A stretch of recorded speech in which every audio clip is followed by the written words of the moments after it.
Bismillahirrahmanirrahim. Ko adortekon ko jantagol inde jon annora, muyanɗo nguure ka jordi e ka maaje mbanora. Miɗo juula e nulaaɗo fii makko miɗo mantora, yewtaymi fiiɓe ɗiɗoɓe tawa gonɗi an no juura. Tapoɗo miijo ko fii nene an jara e baban bora. Ɓenne uɓelan itti kaɓiraɗan haa no sayre ɓantora, tuti e an dinneedi kan diina men no faltora. Ekkitilan fonto kaamilu siga janga ɓaara, tindinilan tugalal diina nayaɓal ko wakkilagol hoora. Moccirɓe gurun am paatawol nyande tawi bindi am ɓoora. Miɗo yacco kam notanagol ɓe yamirooje haysi miɗo towra, andugol si ɓe teddinte mi haton jina e coora. Mawngu ɓural ɓe e annutiiɗi alano e ɓora. Fii an haɗiɓe ɗoygol nde mi Muusa hara miɗo wullora, ɓe huylike wotuma mi ɗaani hara miɗo mosora. Sayi mu miijo maɓɓe yiiloto fiino ɓe nemora, ko tuma henani ɓe e pellital mi heɓi ko mi hirtora. Duumike e ka mbuka ɓenɗiɗoɓe no fii am ɓantora, dandan yo Allahu kuddi nene an jara e baban bora.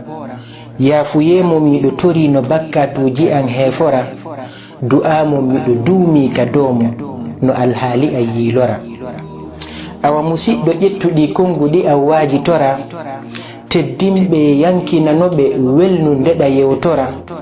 Diisinoɓe wano holliraɗen ka suratu shura, ɓe falantake masina moƴƴere e no fiima hentora. Si feere yaaji e to ɓe hewta Madinatul Munawwara, e kadi ɓe seedo suudu ka bandul laatoɓe hajjora.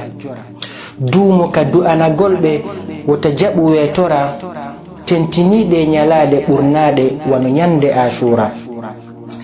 Awa suka janɗo ɓandu ma e heɓugol ma sutura, jogagol ma Toyota, Lexus ma Porsche Panamera, waɗatama sengo dow maɓɓe falto famora.